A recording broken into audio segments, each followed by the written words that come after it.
they told you what to chase, told you how to run the race. Every move was on the page, but I didn't like their way. Had to fight and misbehave, had to find a way to change, had to leave to find my way. Caught up in a daydream, I beat my mind up there almost daily. It's how I pass time, no opinions safely. It's how I understand what I want in this place, see. Cause everybody wanna tell you bad things, what could go wrong, what fame brings. But success is a finicky thing, and if you ain't sure, no, it'll never be. I don't wanna let myself down, myself down. I don't wanna let myself down, myself down.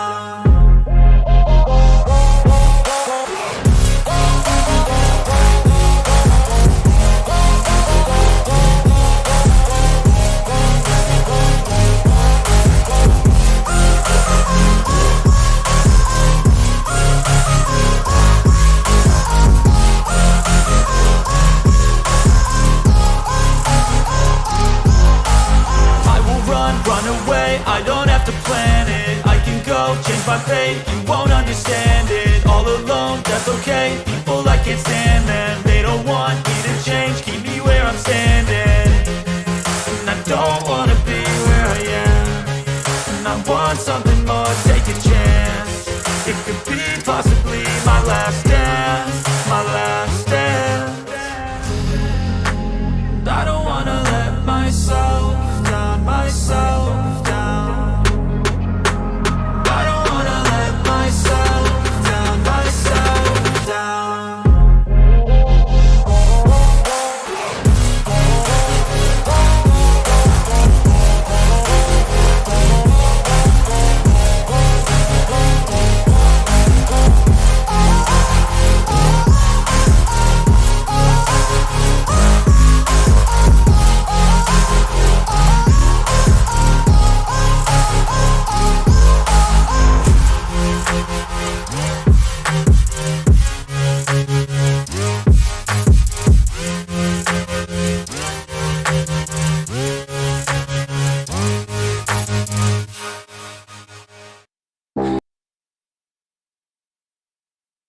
We were searching.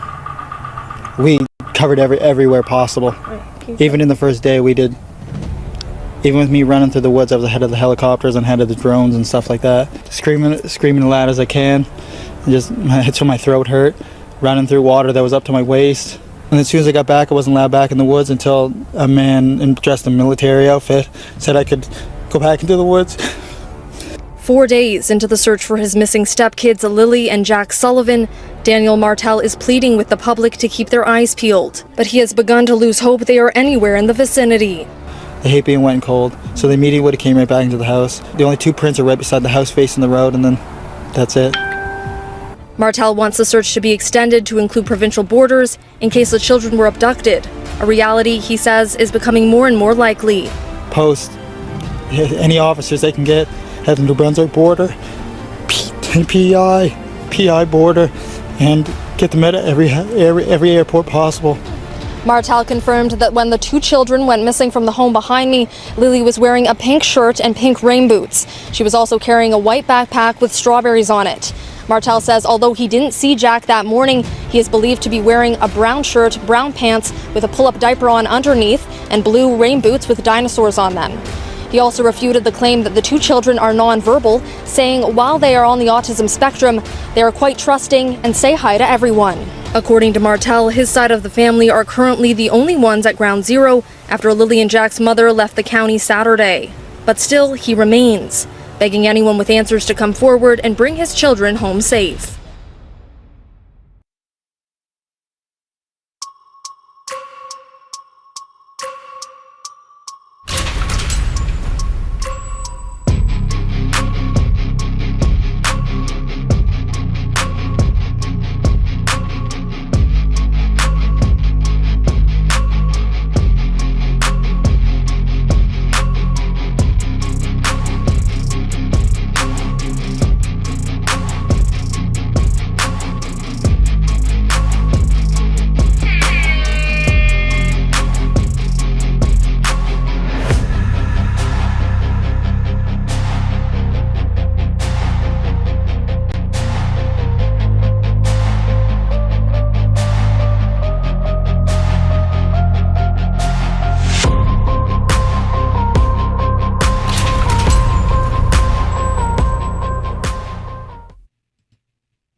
Well, hello, my beautifuls.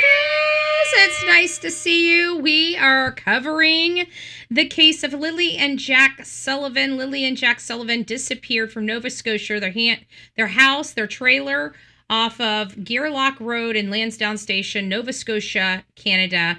They have not been seen again. But what is most notable about this case is that Malehya Brooks-Murray, the kid's mother, was there the day that they disappeared, and by that evening she left and she never came back again.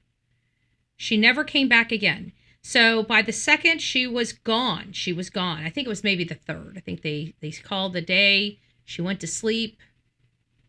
No, I think she was gone that evening, the second. I can't remember. It was either second or third. Either way, never has been back there since. And so many of us didn't buy the story because we heard from people on the ground almost immediately about the dense foliage, that these children probably just didn't wander off. That was the statement. Even Daniel's mother right here, Janie McKenzie, stated that she heard the kids outside playing that morning. No problems with her little boy. Her boy's the nice guy, the nice kid, right? Living in that dilapidated, no-floor, holy house, and doing substances and stuff like that, and then lying about it. It was absolutely deplorable. It sounds like Malehya was not raised like this. She didn't live like this prior to. It sounds like a lot of her friends that she had cut ties with when she got with Daniel had no earthly idea how she was living her life or who she was with. I believe she has a substance abuse problem right along with Daniel, because people that do not do the stuff will not put up with the stuff being done in front of their children or in front of them, and it seemed like she was just fine with it up until her friends came over there. And according to her friends, they weren't going to let her stay another night in that dilapidated pile of poop of a home.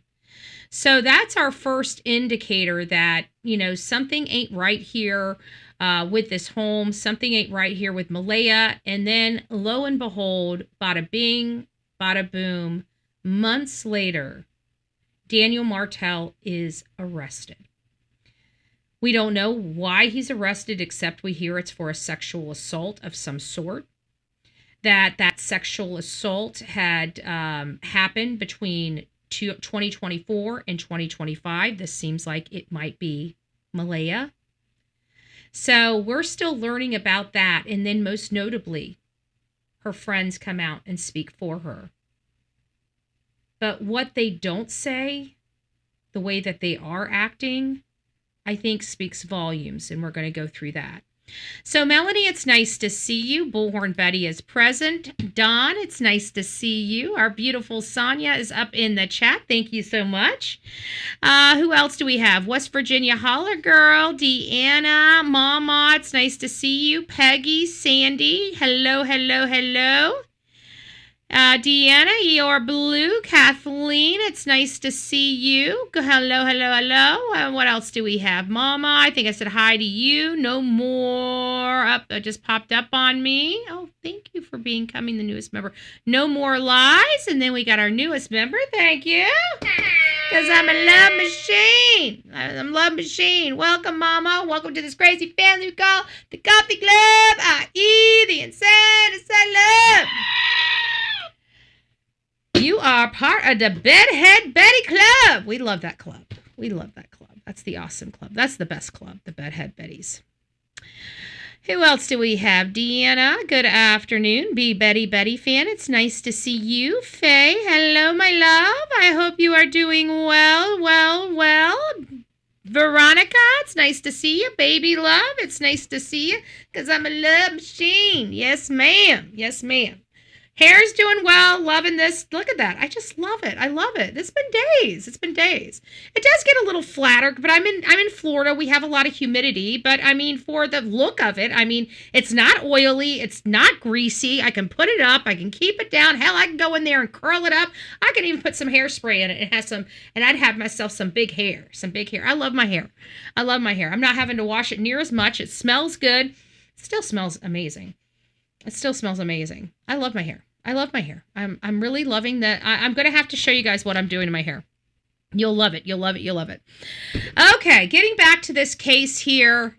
You guys have already went through the intro. So now let's go ahead and just start getting right on in here, okay? This is Daniel Martell. This is the stepfather. There's something with him.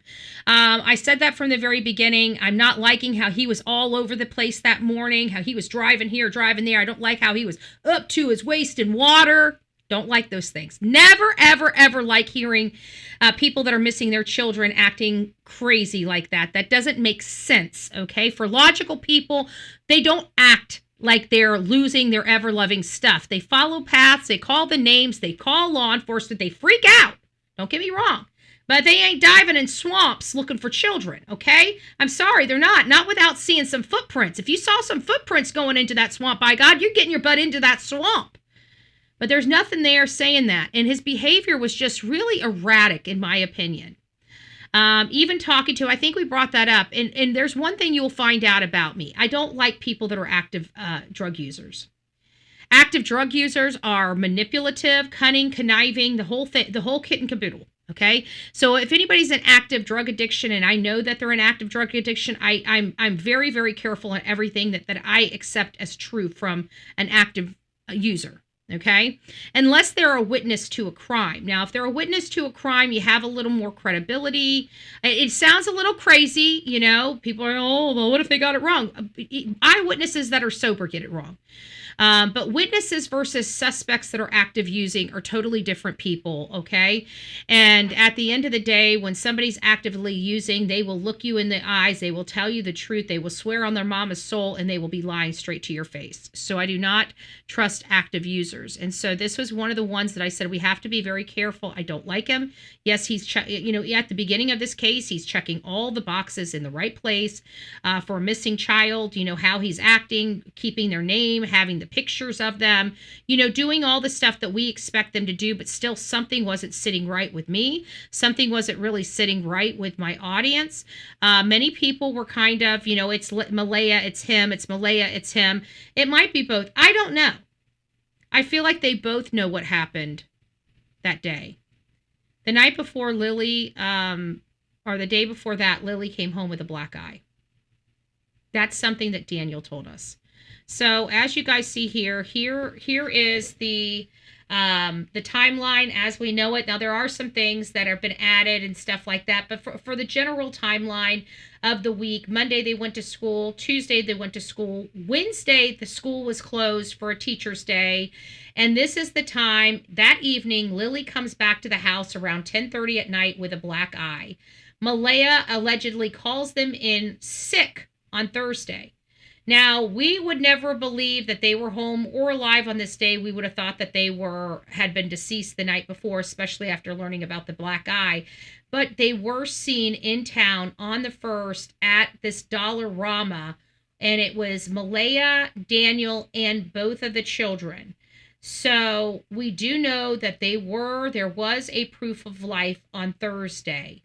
None on Friday, because the only proof of life that we get on Friday is the 3 adults that you see below this screen over here.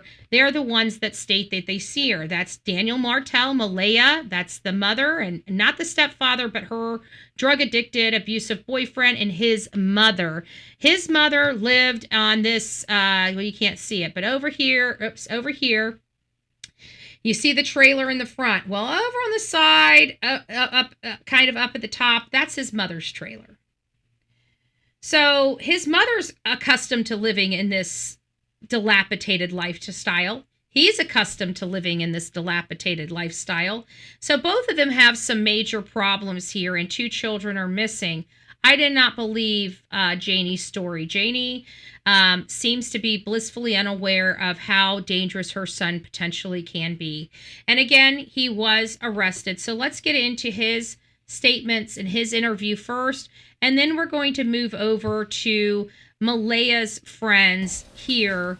That's her friend Cheryl. This is the one with the bright hair that she went to the beach with, that seems no matter what her best friend does, she can basically get away with murder in this girl's head, because she can't figure it out. I mean, you know, her own best friend can't figure out that her best friend's acting really strange and losing all this weight. and on all this stuff. She just can't figure it out. Poor Malehya, poor Malehya, poor Malehya. They just want to be friends with her. I'm sorry. Let me tell you something, ladies. I will be your friend until I find out you hurt a child, and then you get to step in. Okay? You do not want to be around me. I will not have your back at all. I will not have your back. And why is her friends, sorry, my nose, I don't know what it is, but my nose is itching. Why are her friends coming to speak for her or to speak about the kids, but Malehya herself refuses to? What POS mom doesn't come in and try to make sure her kids are found?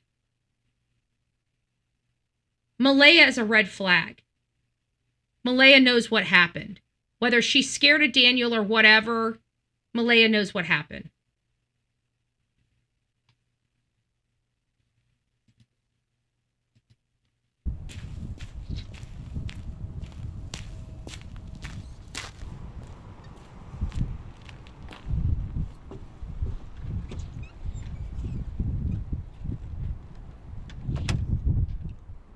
Okay, Daniel. So what's the latest with this case?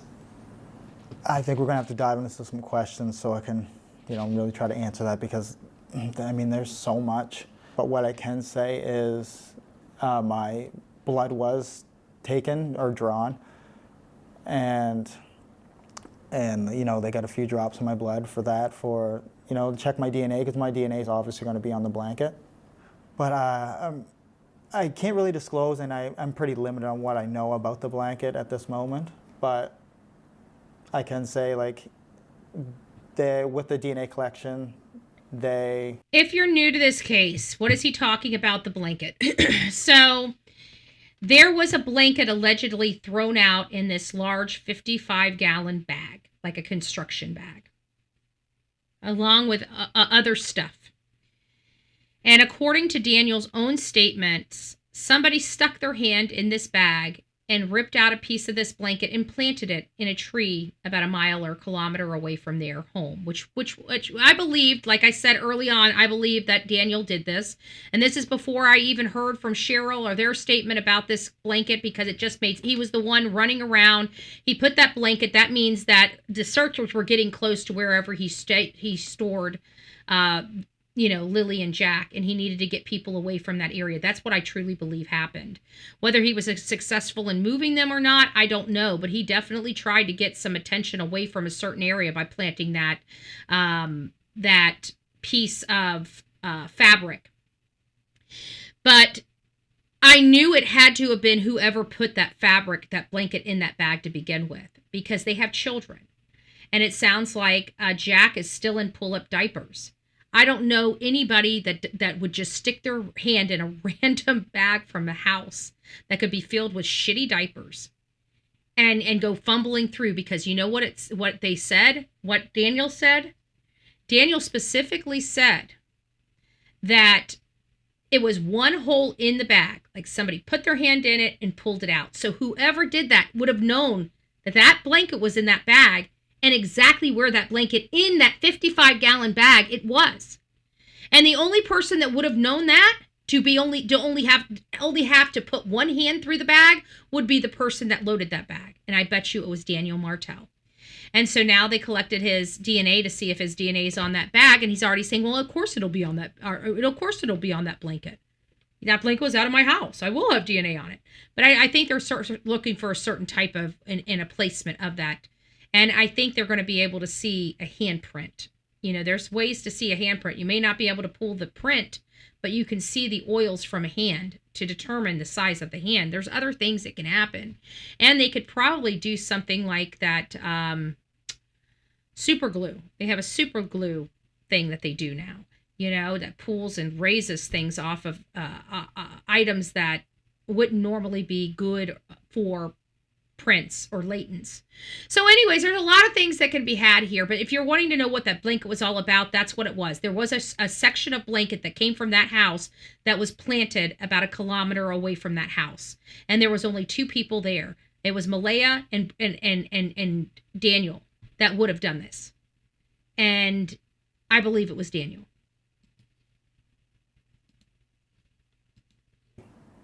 it's something's definitely proceeding forward with that. How did that go when they took your sample? Did they take you into the station? Yeah, it was done at the station. An investigator did it. They have an applicator, which, you know, they hit the end of your finger with it, just like you were testing for your blood sugar. Just, you know, pinch the end of your finger, and I had to squeeze for 20 minutes to get some blood out. But after we get those 4 drops out, it goes onto a little pad, and it's put in a envelope and then plastic bag and then sealed up for evidence. Do you know of anyone else who had their sample taken? No. I was never disclosed any of that. Yeah. Nor do I ask, because I don't. So I would think that anybody that got their blood taken, it would be noticeable, but Malehya's not talking to people. I don't think that I think it was her that interviewed her friends, and I don't think she asked them if she knows of. We'll find out, because we're going to watch the whole interview here in just a moment. So this is going to be quite a long live, because we're going to start, we're already 45 minutes. Wow, we're already 45 minutes into this live so far, and we're just now getting started. So we'll be here for a little bit. I know I would not get an answer in return. Right. You've been asking questions. Yeah, I ask a lot of questions. Sometimes they can't answer. And was So that nobody else has been voluntary? Or tested? did they That was call you? 100% voluntary. They never have to get a warrant to do anything. I'm always cooperative. Just like in the past, I keep asking them, do you want my phone? Do you want me to do more polygraphs? Like I'm open to everything. And I always tell them that. They say, Daniel, no, we don't need your phone. Daniel, no, it's His not mouth is necessary to do dry. any more polygraphs. So I don't like his mouth at being this point, dry. I'm very cooperative. You know. Sounds like he's got cotton mouth. That's they nervousness. did up the paper for consent on my DNA, you know, they fill in the paper, you know, May 2nd, missing persons case for Jack and Lily, and then they go through it, and then there's the box checked for criminal involvement, no criminal involvement, and they check the box for no criminal involvement, and I put my signature on it, and there was my consent. How did you feel when you saw that box was checked? Very happy. But that's only when they're intaking it. Like, they haven't tested it. So they're intaking it as no involvement to find out if there's involvement. So I kind of find that being, I don't know. I'll let you guys figure that out, but he's so happy that he's got a checkbox and a thing that says no involvement. It almost sounds like he's involved, and it's like, that duper's delight, like, ooh, they haven't caught me yet. It just, I don't know. I don't know how I feel about this. I've known since the start that I'm 100% innocent. But to see investigators say that to me before, but then also, I guess we're only 13 minutes in. See it visually with my own eyes, it was a big thing. So it's your understanding, you believe that RCMP do not consider you a suspect? I'd say 100%. I'm not considered as a suspect at this point. Ooh, 100%. Nobody's arrested. These kids did not wander off from home. That's kind of like Chris Proudfoot territory here, running to the finish line. It really is for me. It really is for me. Math all adds up. It does. Nerves are smoking the stuff. Yeah, but his eyes look, I guess his eyes kind of look a little stoned. Maybe he's getting drug tested. He shouldn't be messing around with that. He shouldn't be messing around with the marijuana. Chris and him, yeah, I know. That's it. Exactly. I don't know squat about substances. I've got a PhD. Don't worry about it. I got this. I earned my degree. I don't know about you. Why is that? I mean, from that box being checked. But we can also go back to when I had my polygraph exam.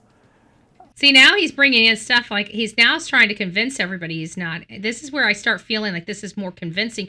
Why aren't we talking? I mean, I know what she's asking about, but why isn't he saying something like, I know you're really interested in me and everything went well. Why don't we get back to Lilly and Jack? They still haven't been found here, I know you're here because of this. Let's go ahead and get this out of the way so we can talk about Lilly and Jack. That's kind of what we expect here in the public from people. is that, I got to go through this. This is part of the process because 2 children are missing, but we need to find the children. I can get out of having to deal with all this once the children come home. So let's find the children. When we start hearing that type of stuff coming out there, he's not being mandatorily drug tested. He volunteered one time to make himself look good. I'm not buying it. Is that the truth? I thought he said in order for him to see his daughter as part of the Department of Children and Family Services out there, he's required to do random drug tests. That's what he said in a previous interview with this lady, from my understanding, when he wanted to talk about getting his child back. He says he's required to take random drug tests. Is that not true? That was my understanding. So I just naturally believed he was taking random drug tests. If he's not taking random drug tests, then I don't believe this man is staying sober. That's for sure. When we went over the questions beforehand, all the questions were on death, right? So they concluded that by the end of it, I was truthful with all my questions or all my answers. So he said every week, but they're all saying no, just one time. Lilly and Jack, and there was no questions on the disappearance or abduction or kidnapping or anything of that nature. So that leaves me with, I didn't murder the kids. I have nothing to do with the disappearance because they did. And this is where, remember, if you've been with me for a little while, and this is typically we've had this conversation on the main channel when it relates to this particular case. But let me just say this here real quick. I always told you guys that it is a craft to be a polygraph examiner. To be an administrator of a polygraph examination, you got to be very careful with how you present the questions. If the questions are convoluted or not straightforward or not a yes or no question, you're already failing as an administrator. It is my understanding they cannot commingle. So because there's no guarantee that they may think these children disappeared at the same time, or they may think these people, but they may not have. One may have been gone hours, if not, hours before the other one. So when you commingle them, you're going to get false positives, okay, and false negatives. That's how you get false positives. That's how you get false negatives. I have spoken to people that have administered polygraph examinations. They said you cannot commingle. So it would be, do you know where Lilly is? Do you know where Jack is? It would never be, do you know where Lilly and Jack is? Because somebody might know, like he might know where Lilly is, but not know where Jack is. And he says no, and now he's passed for both of them when he knows where one of them are.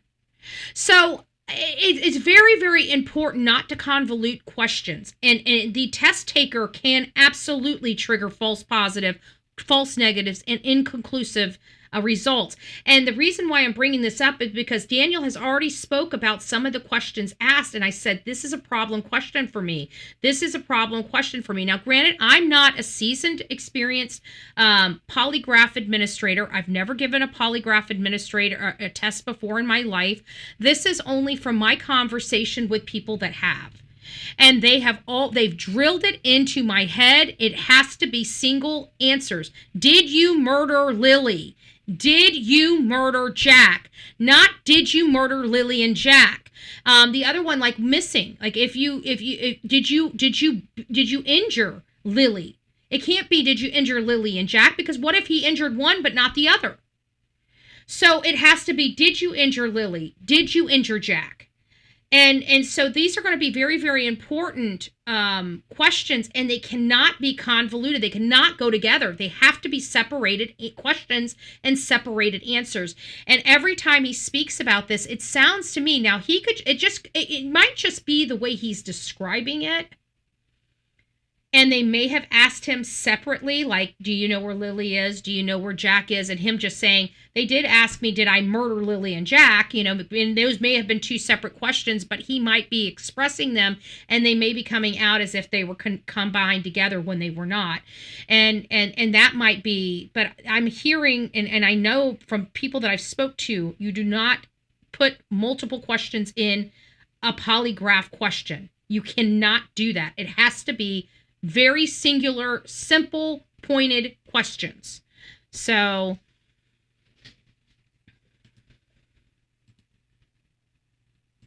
did not ask any questions on that. And so you mentioned that in the polygraph, they didn't ask you about the disappearance and whether you had anything to do with it. But I'm going to ask, did you have anything to do with the disappearance of Jack and Lily? No. Did you kill them? No. What do you think happened to them? At this point, I'm completely just not sure. I mean, I've thrown speculation out in the past and, narratives that I think, or theories that, Like what I think may have happened. But at this point, I have to just go with what the RCMP say because they have so much information, they have more resources, and they're the ones that are fully invested in this case. They have the, intellect and professional training to do what they do. It's been 8 months, and I know a lot of people think that, the kids are not alive anymore, but I hold out hope 100%. I'll always hold out hope every day because there's no reason not to. Do you think it's there's criminal? no reason not to. Yes. There's no reason not to. I disagree with that. It's just like the whole thing with Sebastian. I understand, his father especially. He wants his son to come home happy and healthy, and who can blame his father for wanting that? And his father believes his son's still out there alive, and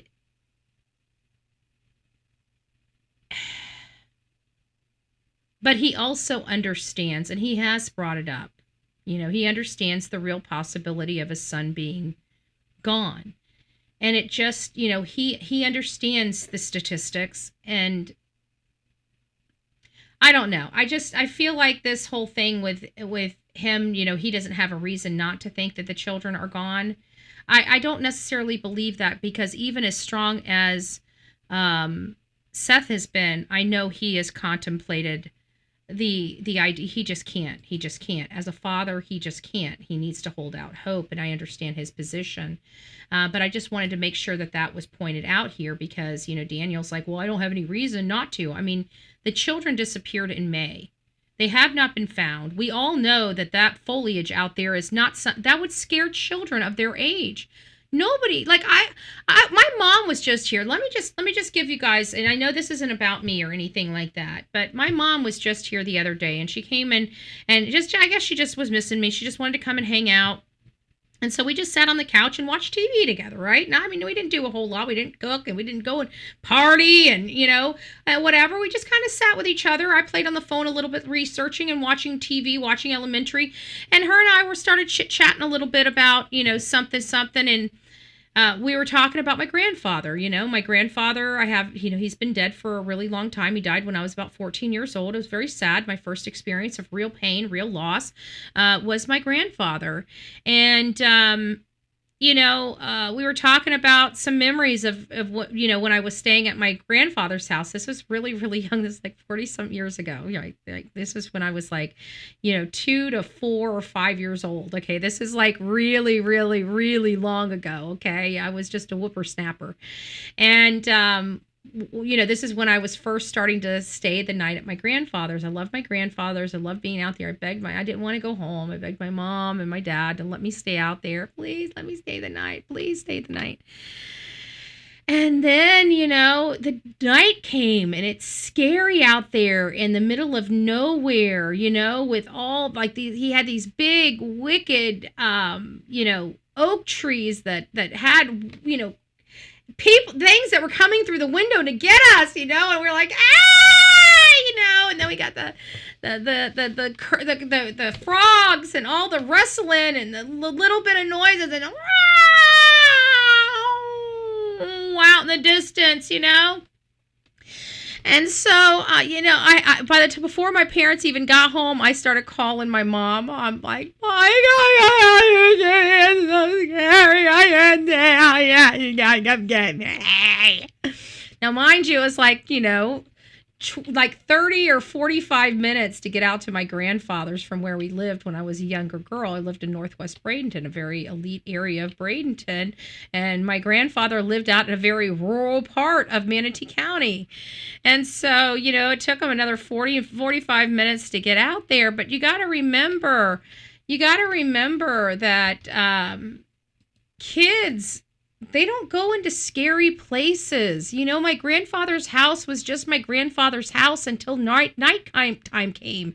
And then it was like everything that looked normal came to life and wanted to grab me and get me and gobble me up. And I'm scared and terrified, So it's one of those things. Kids are not going to go into scary places. Jack was 4 years old. Lily was 6. Even the most exploradora is not going out there in that creepy, I'm going to grab you and gobble you up wilderness. They're just not going to do it. It's too scary for them. I'm absolutely confident. So where did these kids go? They clearly didn't just wander off into the woods. So either somebody took them or they were taken out by somebody that was with them. It's the same scenario we have as in Sebastian Rogers' case, as in Nancy Guthrie's case, she didn't do that. Well, Nancy Guthrie, we know she didn't do that to herself. But in Sebastian Rogers and Lilly and Jack Sullivan case, these parents are truly wanting us to believe that these children walked away from their home and never returned back. And I want you guys to pay close attention to statistically, because statistically, the chances of 2 children wandering off and never coming home are very illogical. Okay? So this case does defy logic. If you know one thing about the Bullhorn Betty channel, why do we get cases? We don't run every single case. We run the cases that defy logic. This is another one of those cases. And another thing, I don't cover cases out of this country, okay? Bullhorn Betty's not going to Canada to do any research. I don't go out of the country, okay? I know my rights in this country. I know how to be the boil on the politician's ass in this country. I am not going out into other countries because what I do is American law, not any other worldly law, okay? I'm not going to jail for fighting with, Canadian government officials or anything like that. They are not getting this American thank you, no thank you, okay? But we are going to sit here and still run this case, but this was probably going to be the only case out of the country that I will cover.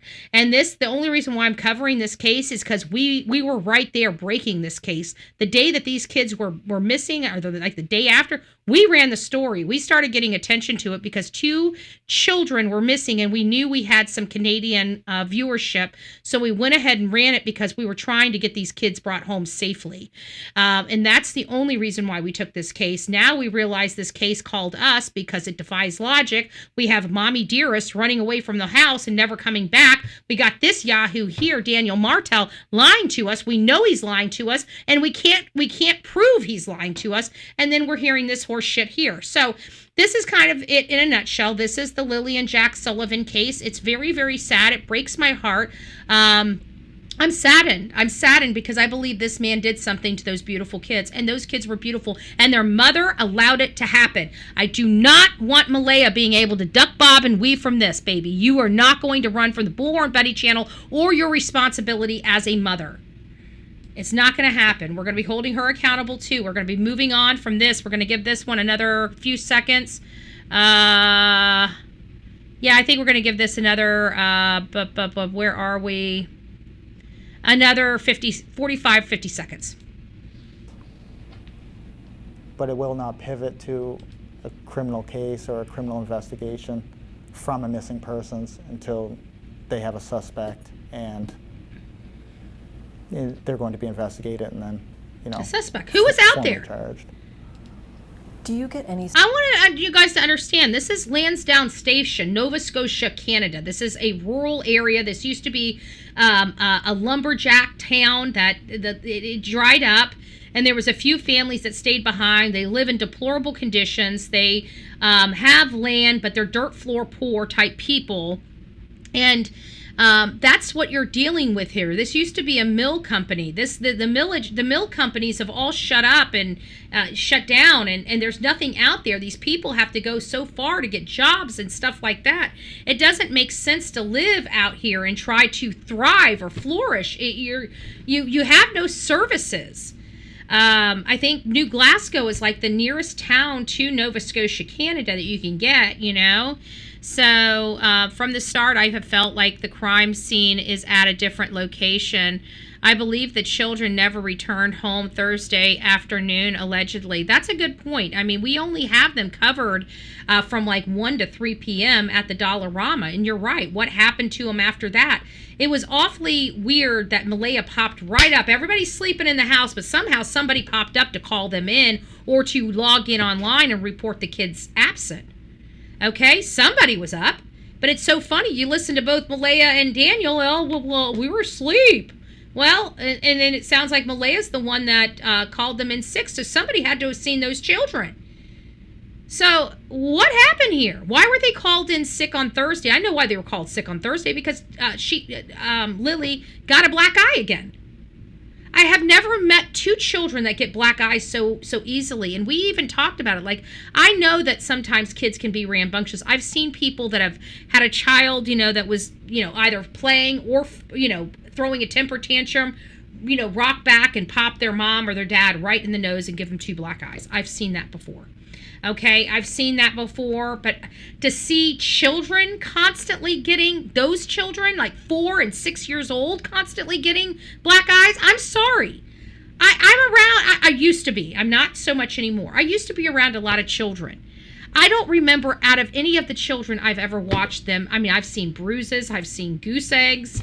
I've seen blood drawn from bites. I've seen a 10-year-old and a 6-year-old beat the crap out of each other in my house to the point that I was so angry I had to pull them apart.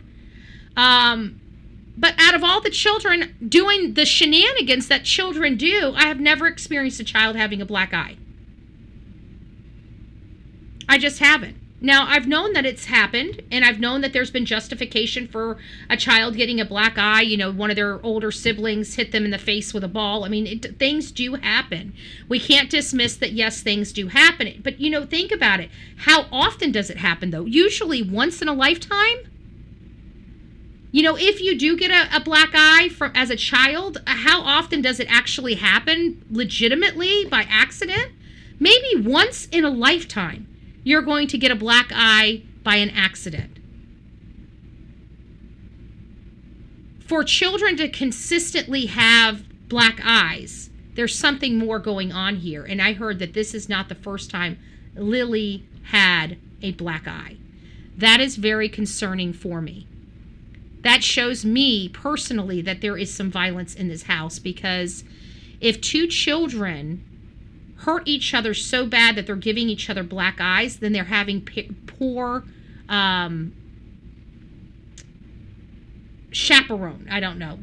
Parent viewership, I guess is what am I trying to say here? Why is it not coming out of my mouth? A parent paying attention to their child, watching their children like they're supposed to. If a parent is doing what they're supposed to do as a parent, children shouldn't get hurt, because parents are right there to immediately correct the behavior. So I don't believe any of this. We know that Lily came home because Daniel told us. Daniel told us that Lily came home with a black eye. I think he told us on the Drunk Turkey show. I think Daniel with the Drunk Turkey show had the interview where he talked about the black eye. I think it was him. Poor supervision. Supervision, that's the word I was looking for. Thank you. Thank you, love. I appreciate that. So they weren't supervising the kids properly if the kids keep getting black eyes. But I don't believe that's the case, because now we're starting to hear a lot about Daniel. This new sexual assault allegation. So let me see, do we have anything about the police interview? Do we have the abuse, drug use accusations? Obsessed with the case, death threats. This is all of his Chris Proudfoot stuff. So that's that. We didn't go into the sexual arrest, the arrest after all of that. So now we're going to kind of move on over. Rover, move on over. This is Cheryl. This is the infamous Cheryl. This is the lady with the pink hair that chose to take Malehya to the beach. She can't stick around the house to see if her children are found, but she sure has time to go party with her BFF at the beach. Well, I'm glad to see Cheryl got a clue and realized that rocking that pink hair or that purple hair or that blue hair wasn't going to really set the stage to protect Malehya. So it looks like over the months she decided to look normal and take all that color out of her hair that made her look like a monster protecting a monster. And now she's going to try to play us for fools and act like she's a good mommy and good friend. I don't think either one. I think that being a best friend is being honest with yourself and your best friend. I have a best friend. She's my ride or die. I'm her ride or die. Like if you disrespect her around me, I wouldn't. If you disrespect me around her, I wouldn't. I'm just saying, it's just like that. But there is a line. If my best friend ever injured a child, if I ever injured a child, I know for a fact that is something she wouldn't do for me. That's something I wouldn't do for her. A lot of other stuff. I know where the bodies are buried. I'm just saying. Proverbial bodies. I'm just saying. I know where the bodies are buried. I'm just saying. We don't mess around with children. Okay. I don't think anybody's stupid enough to mess around with children. And for this, I don't think I would hold back, because you got to understand, my best friends, let's say grandchildren, they're like my grandchildren. I love them. You know, they're my people. Okay. So if my best friend hurt my people, I'm just as mama bear as you could ever imagine, even when it comes to my best friend. And it goes both ways. Okay. It really does go both ways. So hearing her friends sit here kind of make my blood boil a little bit, because you can tell on their faces they know more than they're saying. And you can tell on their faces that they don't believe the story that they're given. Yet here they are protecting their friend. And by protecting their friend, they're hurting the children. That's the way I look at it. Because no matter what, I will protect the children first. That's, I think anybody at disadvantaged in this world, we as a population should protect them, because they can't protect themselves. Then we worry about everything else, right? Then we worry about everything else.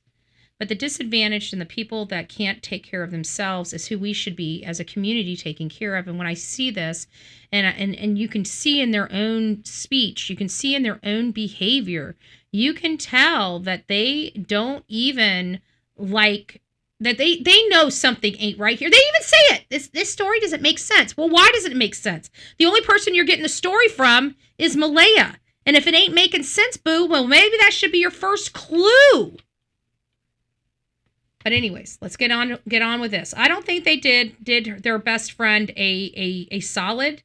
And quite frankly, they would never be able to do their best friend a solid, because their best friend's not there, right? Malehya Brooks-Murray should be there. She should be in the hot seat. She should not be making these people she clearly cut off all contact with before the kids disappeared, and only invited them back into her life when she was ready to flee.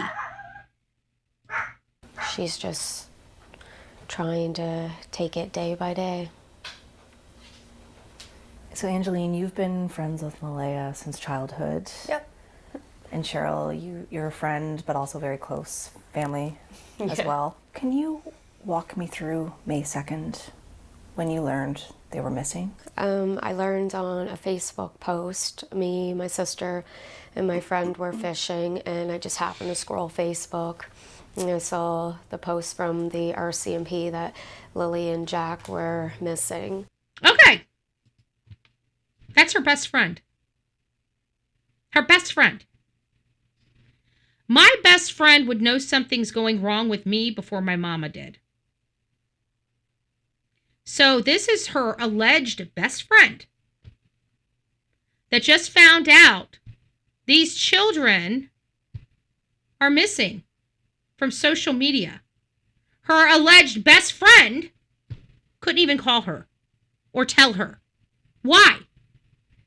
Because I can tell you, when my best friend lies to me, I know it. When I lie to my best friend knows it. Let me tell you, these earrings right here, these are the ones I bought. Why did I buy these earrings? Because I lost my best friend's earrings, and I didn't want her to know I lost them. And I didn't remember what they looked like, so I got these. I knew they had to be real gold, so I got these to hide. And then guess what? I found my best friend's earrings that she gave me, and I put them in. She's like, oh, you got 2 pairs of hoops. And so I was busted, and I had to tell her the truth. Yeah, I lost your first pair of earrings, and I didn't want you knowing I lost them, so I bought another pair of earrings, and they weren't the same, and I didn't know it until I found the second pair of earrings. Now I got 2 pairs of gold hoop earrings, so I decided to wear them both. Right? But she knew I was lying. She knew when I put those new earrings in, she knew they didn't wear her earrings. She knew. Best friends know.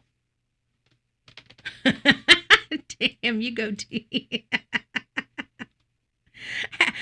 Well, because she bought them because I was meeting Penn Badgley. I don't know if you know who he is. And, I had my hoops, my big hoops.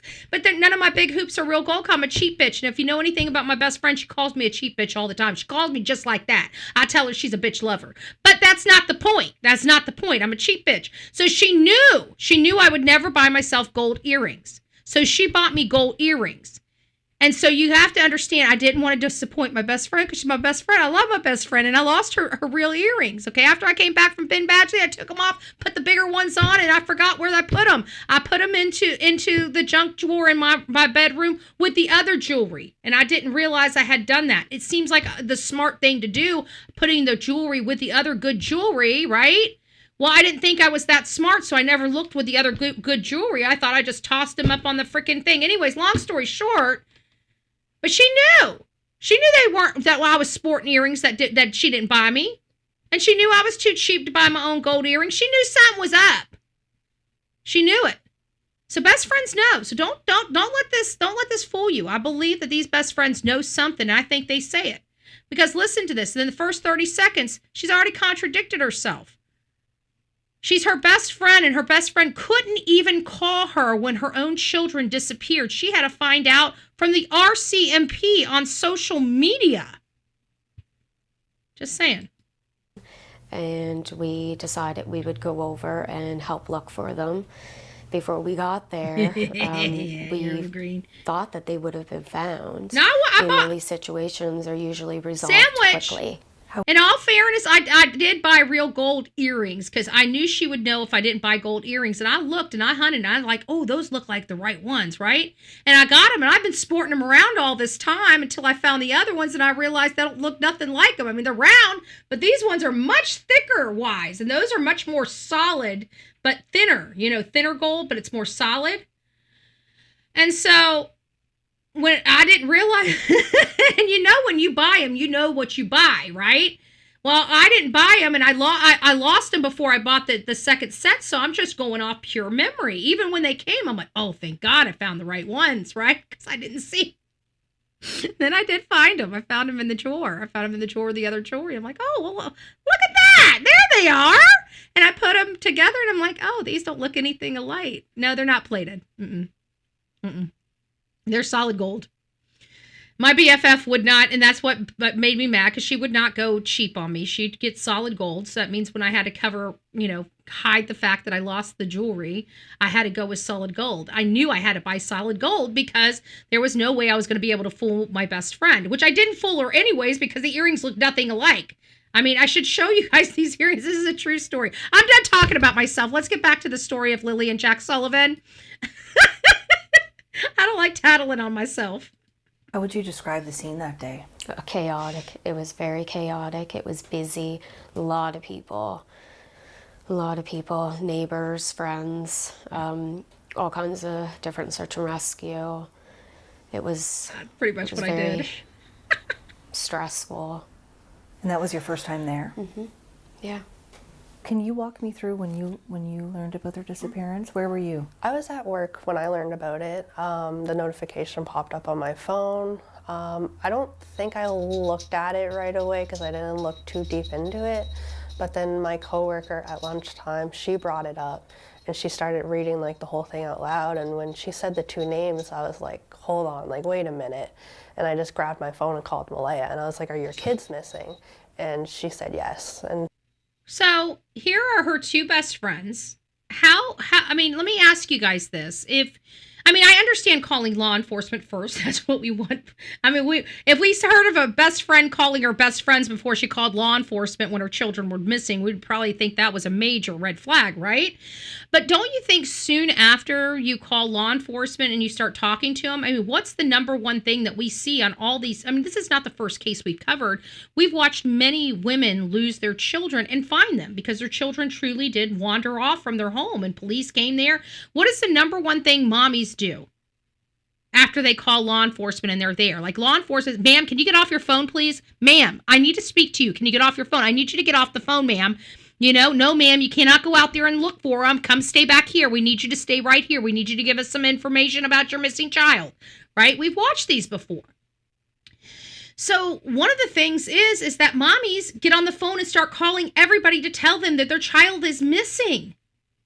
And you're telling me this mommy didn't call her two best friends to say, guys, my babies are missing. I need you. What? Yeah, because that's because she snuck back out. She snuck back out of the room. I made her stay in the room because she likes to bark at the wind.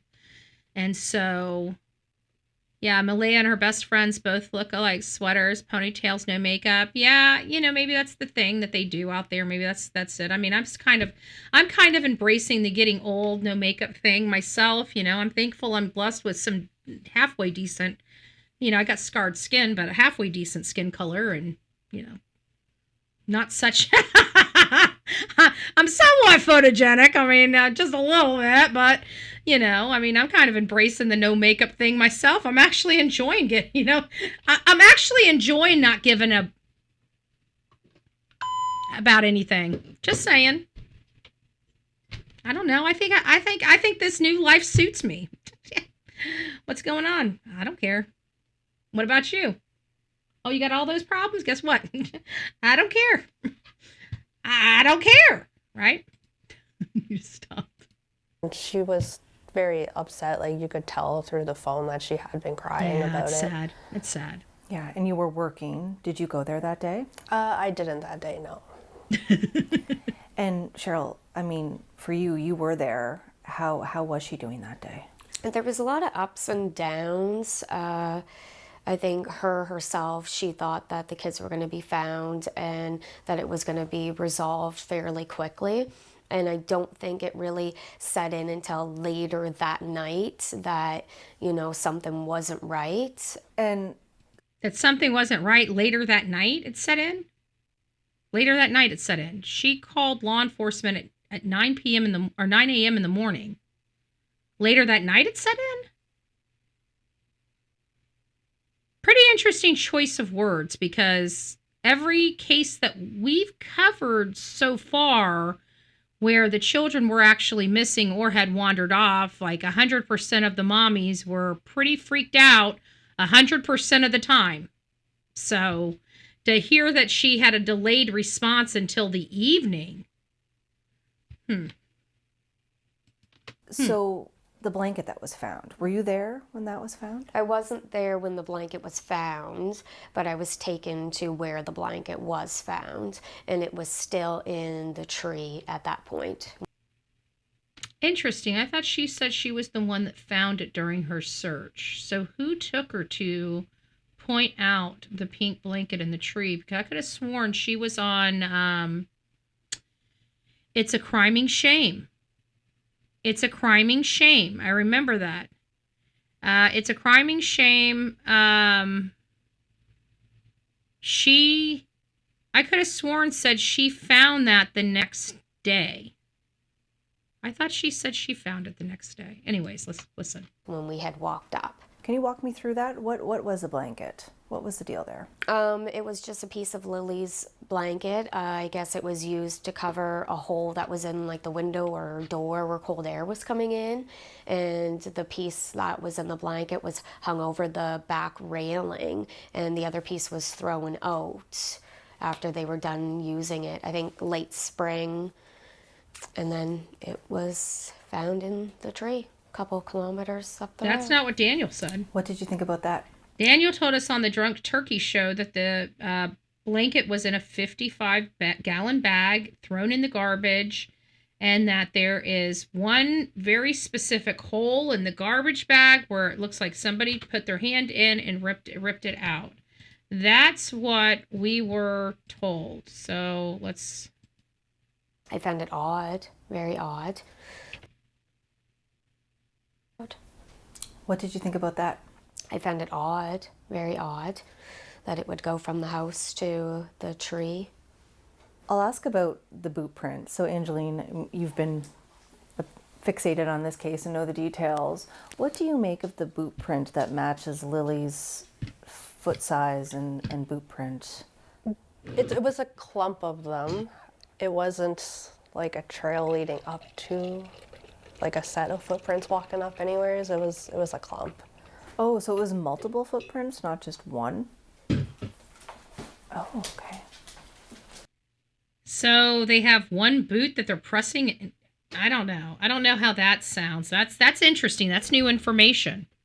She's sticking to the script. Possibly. That's new information, though.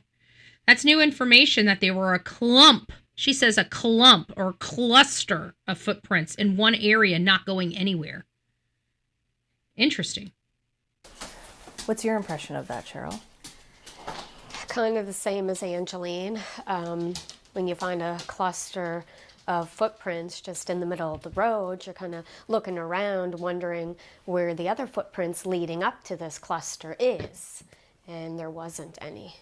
And so these things... Wow. Wow. There's a cluster of footprints in the middle of the road, just randomly there. That doesn't sound staged at all. What's your impression of that, Cheryl? Kind of the same as Angeline. When you find a cluster of footprints just in the middle of the road, you're kind of looking around wondering where the other footprints leading up to this cluster is. And there wasn't any. And so these things, the blanket, that is the boot interesting. print, seem odd to you both. Yeah. That is very odd. So in terms of the RCMP investigation, Angeline, we'll start with you. What's your take on where that stands? It's been slow. I don't know why it's been slow. Like, I don't know if it's because of the lack of evidence they might have, or if it's just because it's like a really peculiar case. I'm sure that's part of it. I'm just wondering, like, if they were able to step back and look at it from like maybe more of an abduction, like something more criminal, if they would make any more headway than. Well, I think these very young, impressionable ladies here, very naive. At the end of the day, the condition and the type of person Daniel Martell is, this is showing a very specific, I don't even think, look how Cheryl's looking. I don't think Cheryl believes any of this. I'm sorry. And it sounds like they're trying to convince us to look at an abduction. What abduction? These are two young children. How can they be abducted in the middle of nowhere? And why weren't their parents watching them? I mean, it's early in the morning. These kids were called in sick. Why are they moving around the house at all? Why aren't they being taken care of if they're sick? Why isn't mommy making them some hot honey lemon water, or putting some vapor rub on their? Why are they up and moving about? Why are they grabbing backpacks? Why are they going outside? They are sick. They were called in to school as sick. I don't know any mommy that calls children into school at sick and allows them to run around the house. We got enough mommies we got 109 mommies or daddies in the chat right now. I guarantee it. How many of you 109 people allow your children to be called into school sick and go out and play all over the house and in the yard? Please put a 1 in the chat if you're one of those parents that say, hey, I don't care if my kid's sick. They want to go play, let them play. Put a 1 in the chat if you're one of those parents. If you're one of the parents like, no, if my kid's sick, they need to rest, they need to get their body healthy, put a 2 in the chat. You're either a 1 or a 2.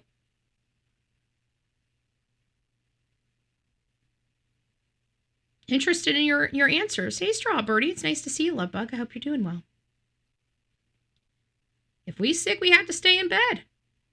That's what Baby Love says. That's what Mama Bullhorn says too.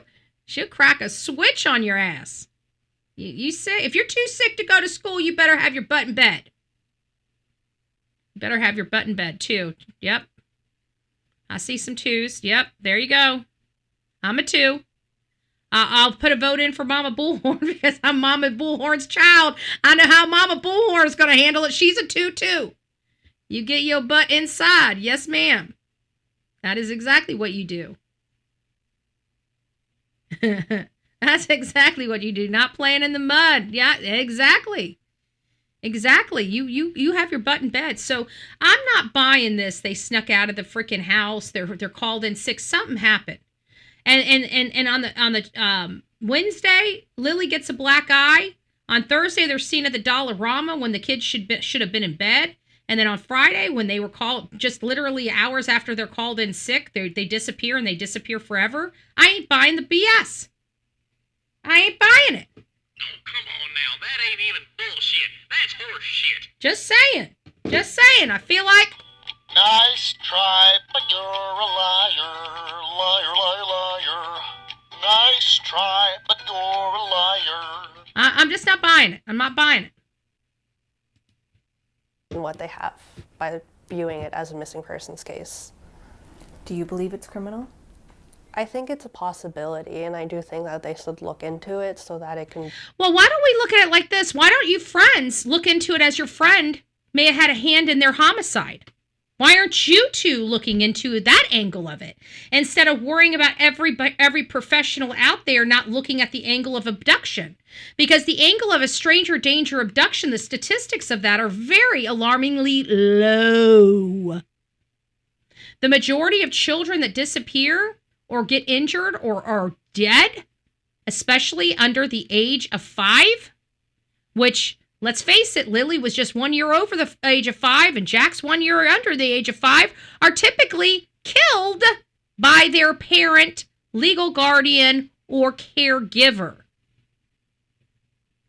That is the crazy truth.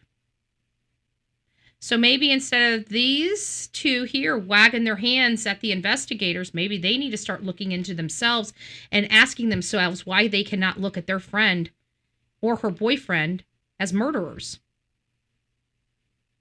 These children disappeared. At this point, I don't believe they're alive. It's hard for me to believe they're alive.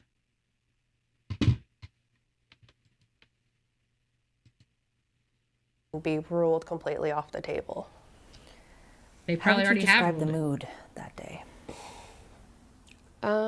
It was different. It was kind of odd, I guess. For the situation, I didn't... They just can't figure out why it's so odd and why none of this makes sense, can they? They just... But, you know, it has to be the investigators needing to look at that, that abduction theory. That's why this doesn't make sense. It doesn't. It's not because we're dealing with a drug addict. Oh, my best friend being one of those drug addicts. And the fact that they got 2 children that were living in dirt floor poor conditions just disappeared. But we're just so confused about it, you know. We just,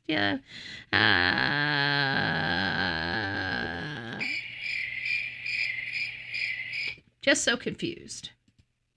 Didn't really know what to expect. It was different. How was it odd? A lot of controversy, a lot of family issues, a lot of family dynamics. Oh! Like I said, it was my... Probably played nothing into the fact that the children were missing at all, right?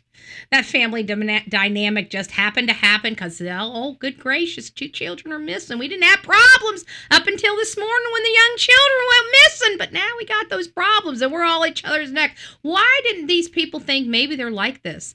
This lady had no idea that her best friend was living in these conditions. And her best friend was living in these conditions for 2.5 years.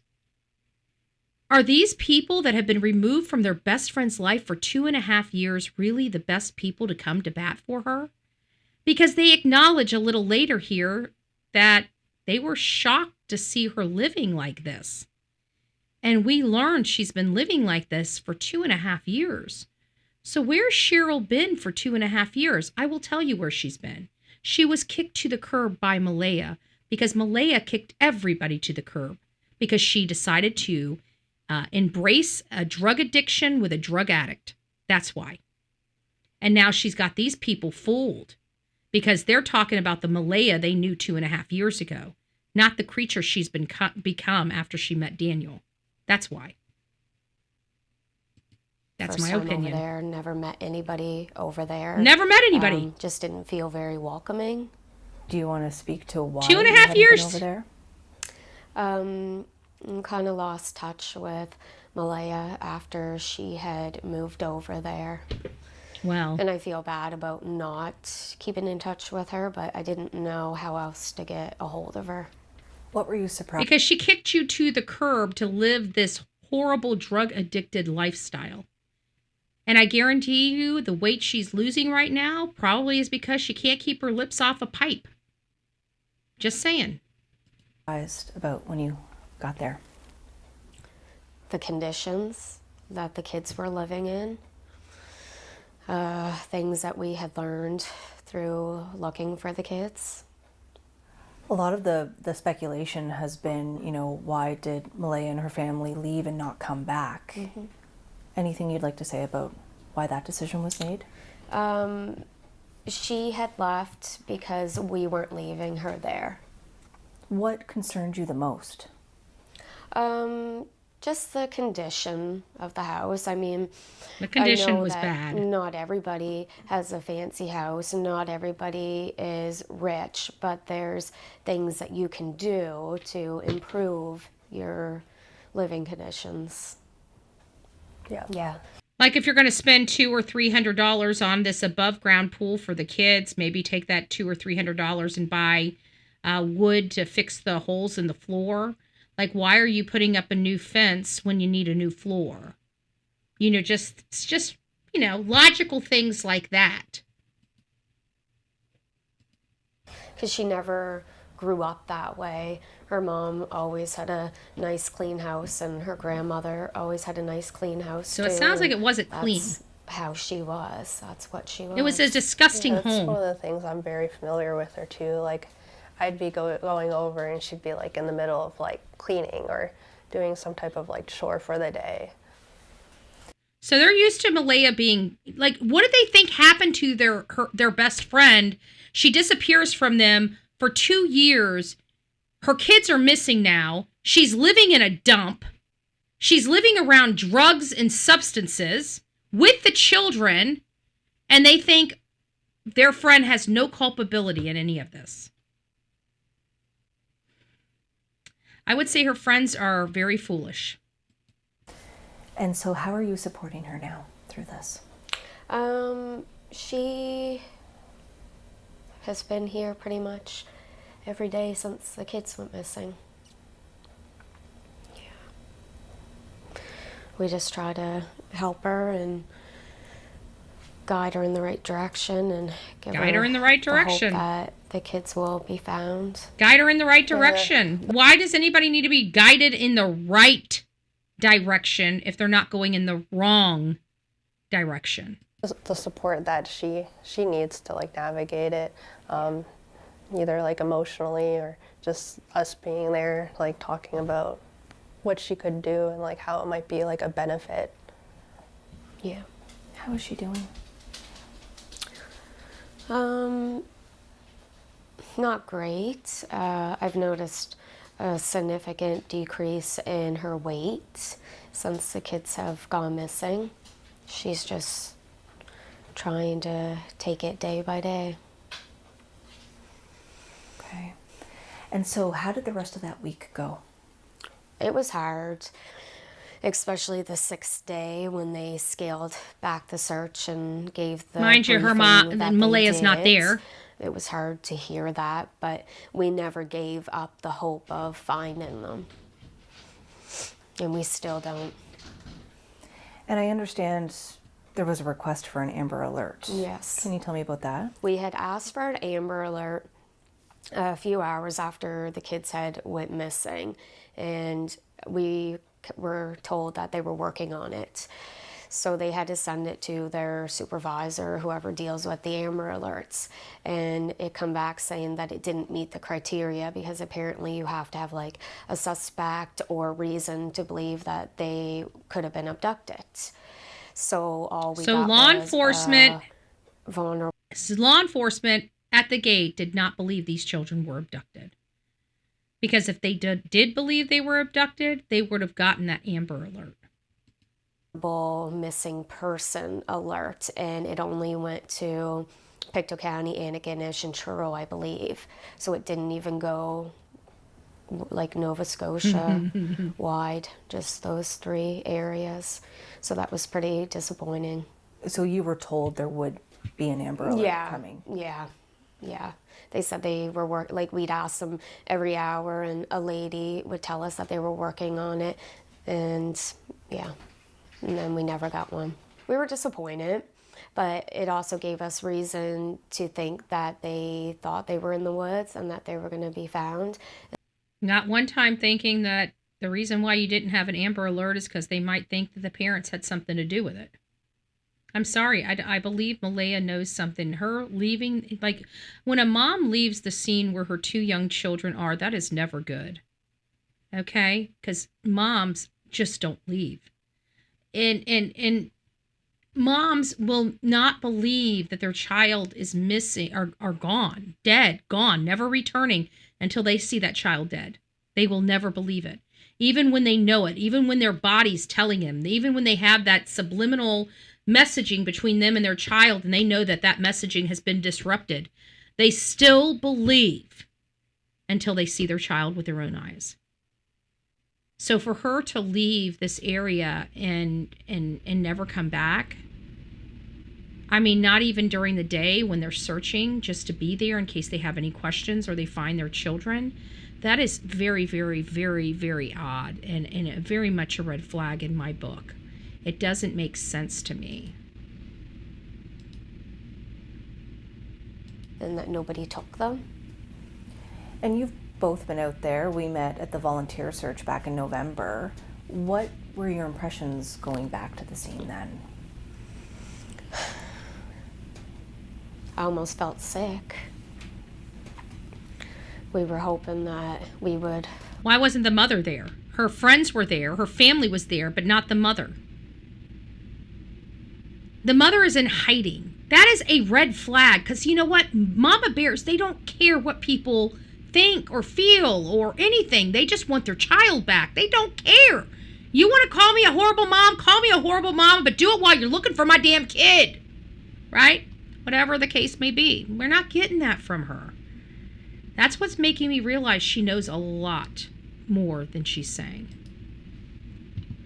Be able to find them, to have some type of closure to the case. But being out there gave us a little more insight of the area where it wasn't as busy that day as it was on May 2nd. So we were able to really look around and get a feel for, you know, what the woods was really like. And so leaving there, what did you feel? We felt a lot of disappointment, but also a lot of relief. We didn't find them, so it gave us hope that they're still okay. That's not whatever will give me hope when they're not found where they're supposed to be. Kids wander off all the time, and guess what? They're found. They're found. The kids that wander off, they're found. Okay? They're found. Dead or alive, they're found. They're found in ponds. They're found, you know, dehydrated, but okay. And they're found, you know, fallen in, you know, like that one boy fell off the canyon. He was dead at the bottom. His dog wouldn't leave him. You know, there's just a lot. There's just a lot that do happen to children that wander off. So it's not uncommon that a child, you know, a parent isn't paying attention. A child wanders off. That child loses their life. The problem is they're found. The deceased child's found. The deceased child is able to be put to rest. The deceased child has an investigation, and it was an accident. The parent turned their head for a split second. The child got away and met danger. It was an accident. The parent didn't mean for it to happen. The child clearly didn't mean for it to happen, but here we are. The child's still found. We can see that injury was not inflicted by abuse or something else. It was from the injury that they sustained when this accident happened. But the child is found. Even if the child's not found right then and there, the child is found very quickly within a matter of hours, like 36, 48. I think I even heard of a child being found 96 hours later in the woods, very dehydrated, very ill, but safe, heading to the hospital, getting fluids, going to be okay. Somebody's speaking about Lori Vallow. I don't know how that has to do with it, but yeah. No, what's wrong with people, but the ones that aren't found, that's never a good sign. I don't ever find that being, they're going to be okay. I find that, when you don't find the children, that's when you're starting to look like, okay, well, maybe the parent's story is not accurate. That's when I start thinking of other things, is when the children aren't found, because dead or alive, the child should be found. Okay, there should not be us going a year without being able to find a child. Okay, if the child truly walked off, whether they injured themselves or not, should be found on top of the ground, unless they fell into a void in the earth, and we should have already found that by now. Those voids should be picked up on something. Okay, so I don't believe that when we don't find children, it gives us hope. I think it's just the opposite. It means more's there. It's starting to lean toward foul play, because again, if a child wanders off, dead or alive, the child should be found fairly quickly. Did you leave there with the impression they weren't in the woods? Yes. Yeah. So there you have it. Did you go through the woods with the lens of two little children navigating that, and whether that would be possible? We did, like the cliffs and the hills and the water, and the amount of times that we had fallen. A number of us fell. There was a few injuries through different teams. Yeah, it's hard to think that they could have navigated any further than a kilometer, really. And so now that we're more than 8 months into this case, how is everyone doing with this? It seems like it gets worse every day. Frustration comes to mind, especially when you sit there and you kind of feel like your hands are tied, and how much that you can do. Like, how many times can you go out in search of woods? You feel limited on the types of things that you can do. What keeps you up at night?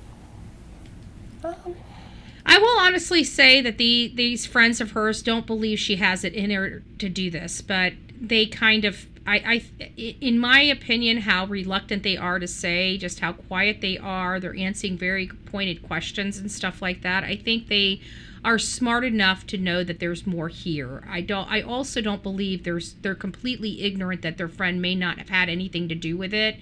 I think they're hoping she doesn't, and just really wanting to support her through this. I think that's more in line with these two people, not that they know one way or another, and I think they're keeping their hands, fairly clean with this by not having, but they are describing their own issues that don't make sense to them. They're describing, they're being honest about it, which gives me a little bit of hope. They're not, trying to come out and clear their friend. They're just, like even with the abduction, they're acting like these people, like the law enforcement, didn't even entertain it. They probably did entertain it.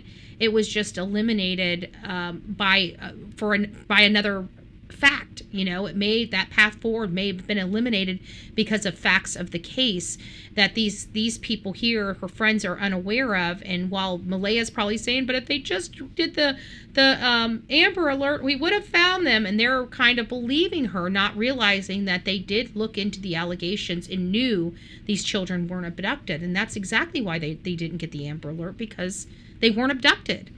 And that's going to be a fact that these friends are going to have to acknowledge and accept at some point. And I think at some point they're going to get a clue that Malehya is more involved. But right now, Malea's holding on to them and visiting them almost daily because they're probably her only support. And she's probably feels like she's, that they're manipulated enough into thinking she couldn't have done anything to them. And I don't know what I believe about Malehya because she hasn't stuck around long enough for us. She's talked all of 5 minutes about her children and never seen again. That hiding, that right there is the biggest clue that she knows what the hell happened to these kids. I don't know anybody that would hide away like Malehya has done. We've never seen a mother hide like Malehya. I mean, ever. Somebody name me a case where we've seen them act like Malehya. Literally run away and never seen again. Like, we put an APB out on her almost a year ago. I'm just, we're like, we got another missing person. Did Daniel off this person too, Like, we're missing Malehya. Malehya Brooks-Murray is missing. She's MIA. A mother is MIA along with her MIA children, right? So her children are truly gone, and she is just hiding. She's hiding from the world.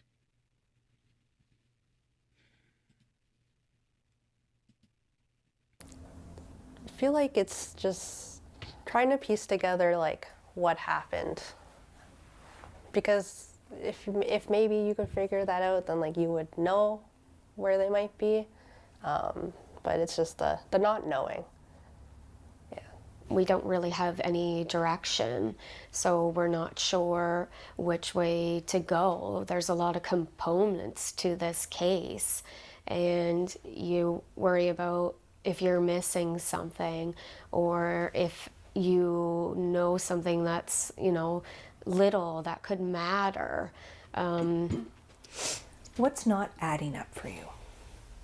The whole case. Anything in particular?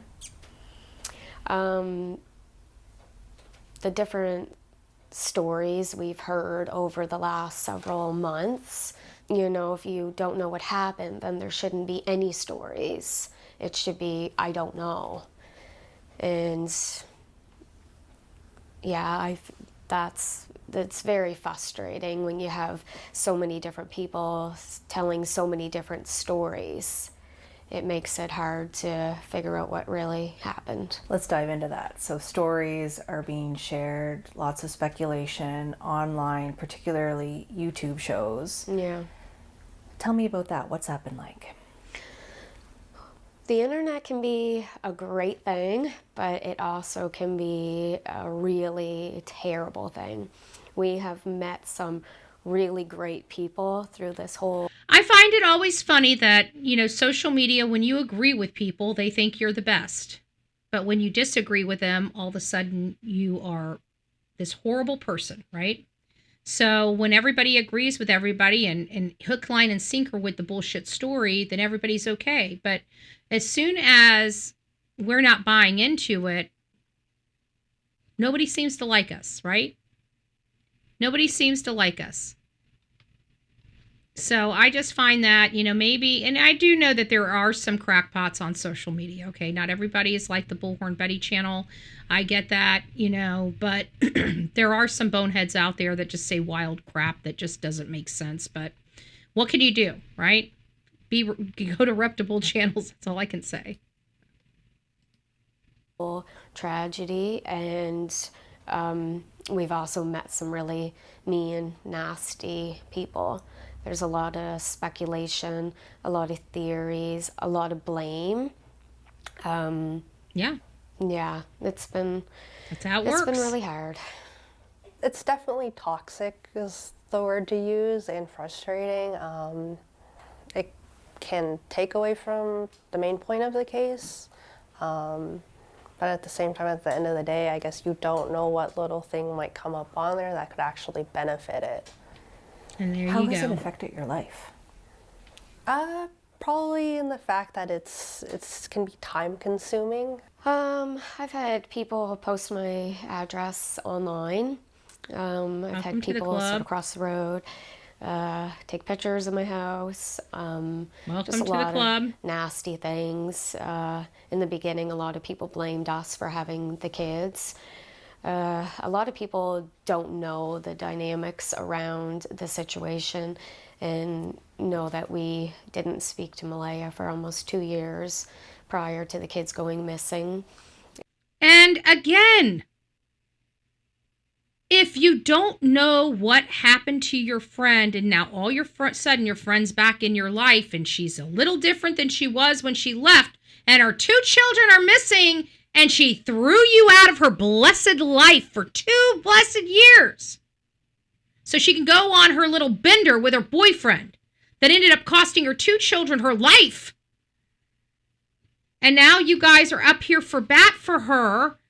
I don't think, people are, if anybody's reaching out to these people, you know how I feel about that. Don't go real life. We open up our chat so you guys can complain about whoever, whatever, say whatever you need to say in chat. People reaching out to these people on their private messaging and stuff, that shit has got to stop. If I ever find out anybody does that and attacks people, I will call you out, okay? I will make you wish you never learned that technique, okay? I don't like it. Okay, we don't know what happened in a lot of these cases. Yeah, even when we know for sure, we have no right to be harassing people. If we have legitimate questions to ask, that's not harassment, that's journalism. But if you're there calling them murderers and throwing and doxing their personal private, there's nothing professional about that. You're getting somebody, you can injure somebody. If this woman whoever did this to this woman, if this woman had gotten injured or killed, I mean, think about how crazy these people are out here. That's blood on your hands. You did that. I don't know if you could handle knowing that you were responsible for the death of someone else. It's all fun and games until somebody gets hurt. So watch your step. Okay? Watch your step.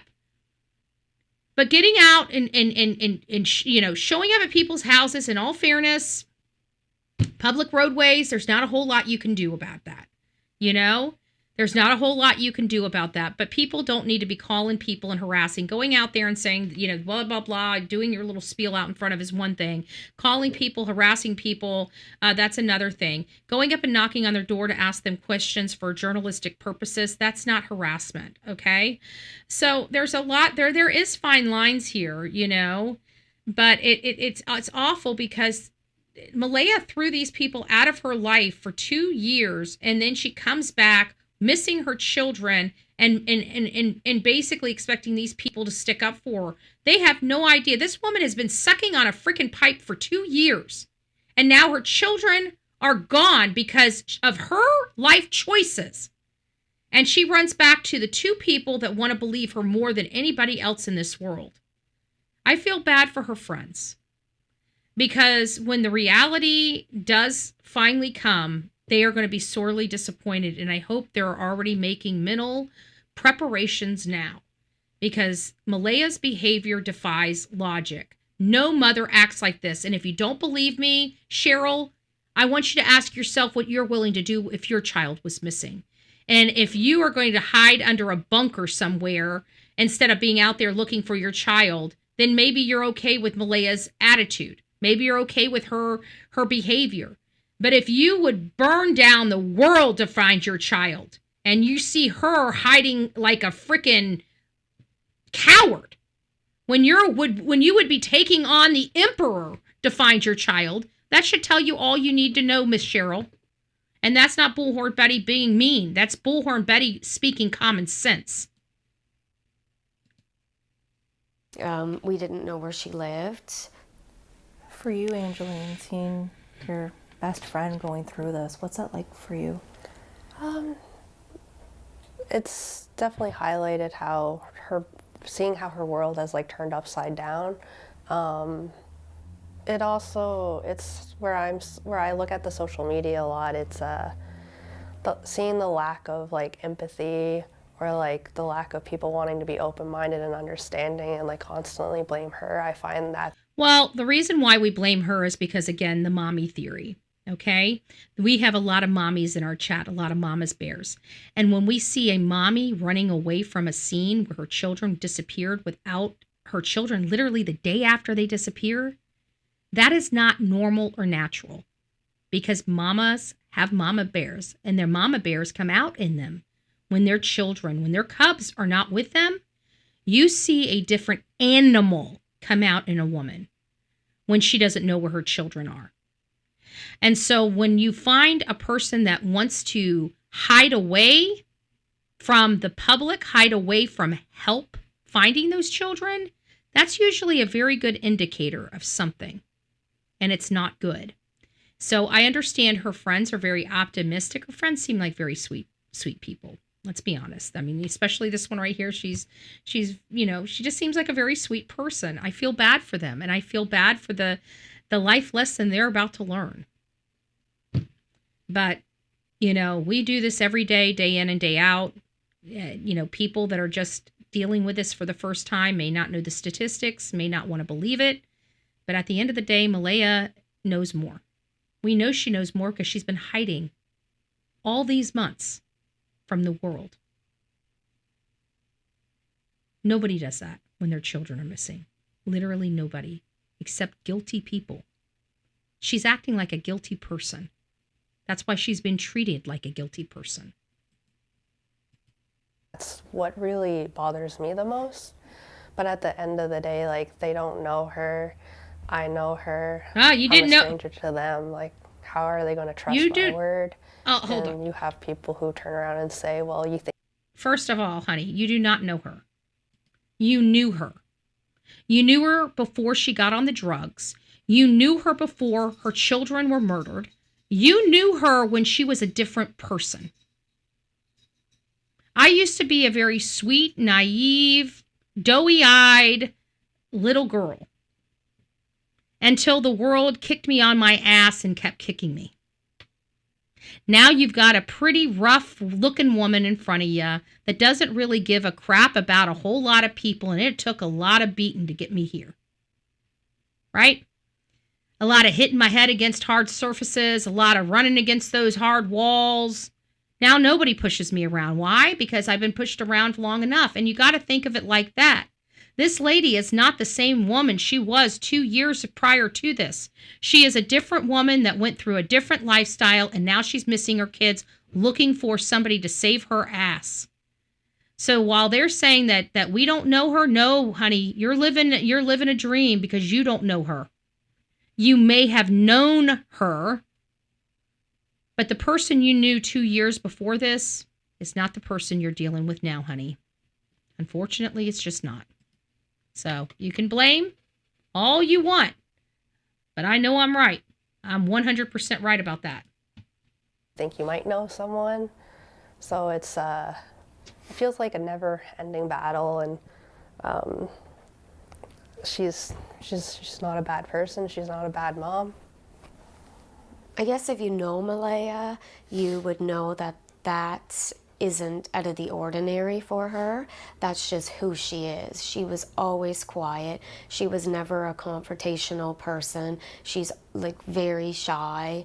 I've seen her YouTube pages when she was 15. She seemed pretty cool. She doesn't pretty like cool to then. broadcast herself.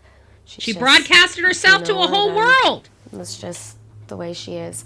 And I know that her behavior to a lot of people may seem odd, may seem different, and it may not be what a lot of people would do if their two kids were missing. But until you're in that situation, you really don't know how you would act. Yes, I do. A lot of the speculation. I absolutely know exactly how I would act if anybody touched my family. There's no ifs, ands, or buts about it. I know exactly how I would act. I know exactly how I'd act. I know how half of my audience would act. I don't need a crystal ball. If something happened to their children or their family, I know how half of my audience would act. They would be making as much noise and trying to get as much attention to the case as possible, not trying to hide away under a bunker somewhere and keep their head low like they're hiding from the mafia because they stole the frickin' money. That's what Malehya's acting like.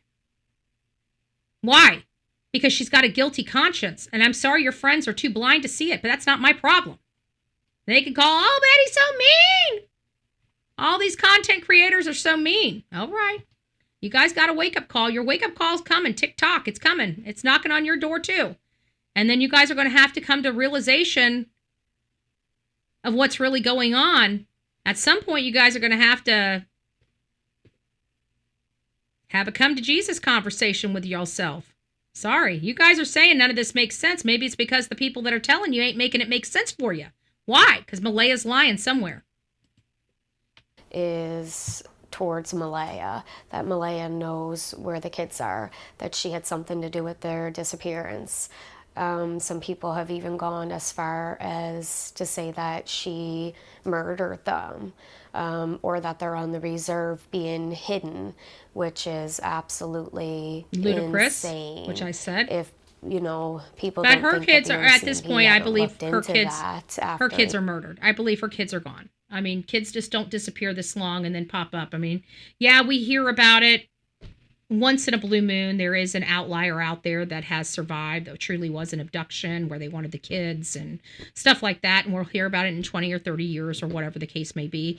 Those are very few and far between. And everybody wants to act like this one outlier that happens like literally once every 20 years is exactly what's happening in this case and every case that happens. It's just ludicrous because that's a once in a lifetime ending. The majority of the endings are mommy or daddy did this to them. Okay, that's the majority.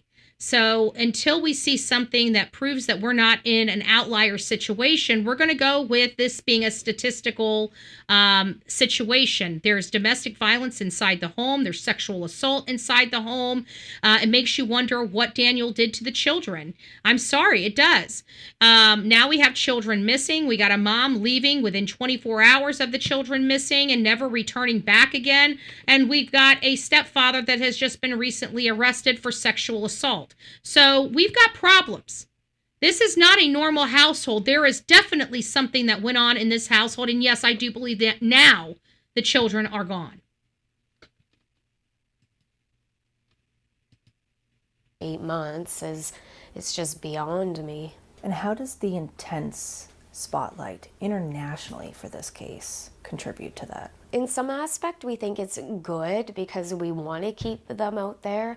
We want people to see them, especially if somebody did take them and somebody just happens to see them and then sees that they're online. Especially, did you guys hear Jack that? And Lily or what? Especially if somebody did take them, like she even knows that that is a long shot, just by the way she phrased that sentence. Especially if somebody did take them. If you really think that somebody took these kids and this abduction is really a viable course, you're not going to say if somebody really did take them. You're going to say something like, since somebody took them. This is the only path forward. Somebody took those children. You'd be convinced that somebody took the children. These two people here are not convinced that somebody took the children. They're just saying because somebody's put it in their brain that that avenue wasn't searched well enough. Watching TV themselves and they see somebody and know that, somebody's looking for them, that we're still looking. Yeah. What would you like the public to know? And I want to bring up this last point before I let them. They're going to say this, and then we're going to end the show. But I want to bring up this last point. Lilly and Jack were very loud. Okay, if somebody tried to take them, or snatch them, or abduct them, I truly believe they would have screamed. I believe somebody would have heard them. They're in a freaking trailer. It would have pierced through that trailer. Any mother knows their child scream. I can tell you another story that rings true. And this was when somebody broke into my mom's house. This is when her and my stepdad were just dating. My sister was home there alone. I can't remember where I was. And my mom and her boyfriend decided they wanted to take a walk around the block and just get out of the house and chit-chat. Get away from the kids, so to speak. And apparently somebody saw my mom's purse sitting on the table and decided to come in through the black sliding glass door as my older sister was coming out of her room into the kitchen. And so she just saw this strange guy and started screaming to the top of her lungs. And my mom was like a block or two away and could hear my sister scream, and literally came bolting down the road to find out what happened. And my mom's purse was stolen. The guy didn't let go, even being shocked by my sister. He was ultimately found, ultimately arrested. It was some drunk that lived around the corner that liked to go and break into people's neighborhood houses and steal money because he's an alcoholic and drug addict. So that was what it was. Could my sister have been in immediate danger? She absolutely could have. But that was something that happened. But a mom knows their child's scream. And I truly believe that. And I think that if these children were being snatched or abducted, 2 children, I mean, I can understand 1, but 2 at the same time, there's no way. Not without some type of major evidence. You cannot just stranger danger 2 children. How can you control 2 children? I mean, it just doesn't make sense. It just doesn't make sense. So I don't agree. We'd like them to know that we're still looking for Jack and Lily, and just because we're not online broadcasting everything that we do doesn't mean that we're sitting behind the scenes not doing anything, because we've done our own searches. We've done posters. And we've heard done, about them too. You know, a lot of things behind the scenes, but they weren't behind the scenes. We heard about them. They brought in tell the internet. They brought in searchers. They went out for the searchers with that nonprofit organization. We saw them. It was not quiet. It was not secret. It was public. We all knew that they did it. So we know this idea that she's saying, oh, we do search. We hear about your searches, boo. I promise you, we hear about your searches. Every time you guys go out there to search, we hear about them. We also know when you can't search, like when you guys have blizzards and stuff, we know you're definitely not searching during those. So we do hear. And the public, everything that we're doing to keep their name out there. We're not looking for the attention. We're trying to keep the focus on Jack and Lily. As the 1-year anniversary hovers there, what's the goal going towards that? To hopefully find them before that. A year is a long time, and it's... A year implies death, lady. A year implies death. I hate to burst your bubble. For us here in the true crime community, when a child is missing for a year with no hide nor hair or sighting or anything like that, guess what? They're most likely deceased. Who could kill 2 children at the same time? If not somebody that they were trusting. Just saying. It's hard to believe we're almost at that point. And let's put it like this. Predatorily. Who would have came by there? If it was a predator that wanted to snatch a child, they would have snatched their preferred child and left the other one. So if they liked boys, they would have taken Jack. If they liked girls, they would have taken Lily. The chances of them, because usually predators don't swing both ways. Okay? So they have their liking.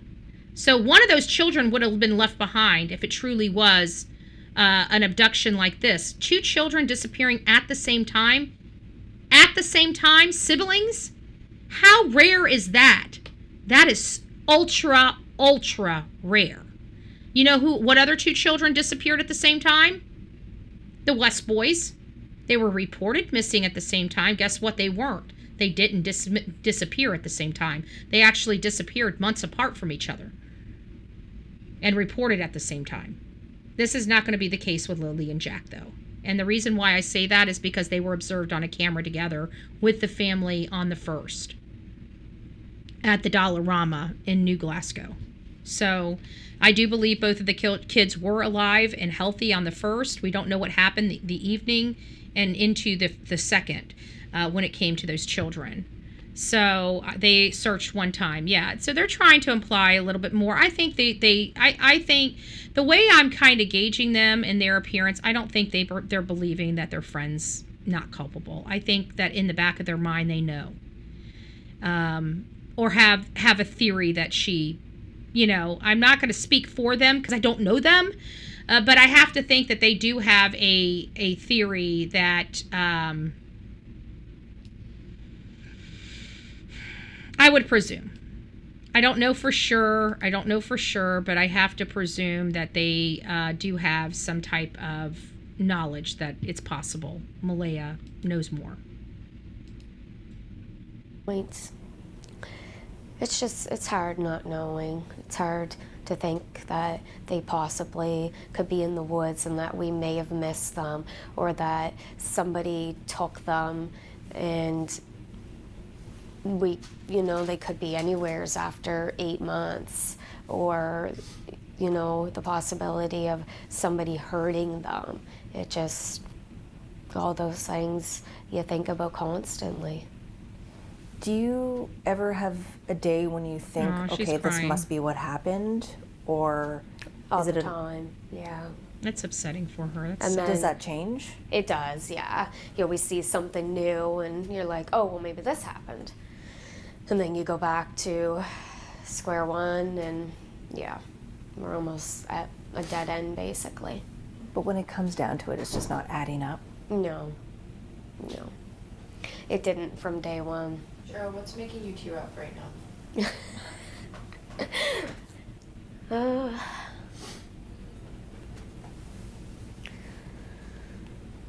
It's just hard. You try to hold it together.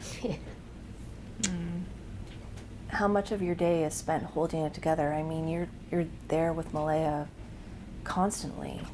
Yeah. When I'm at work, I'm okay.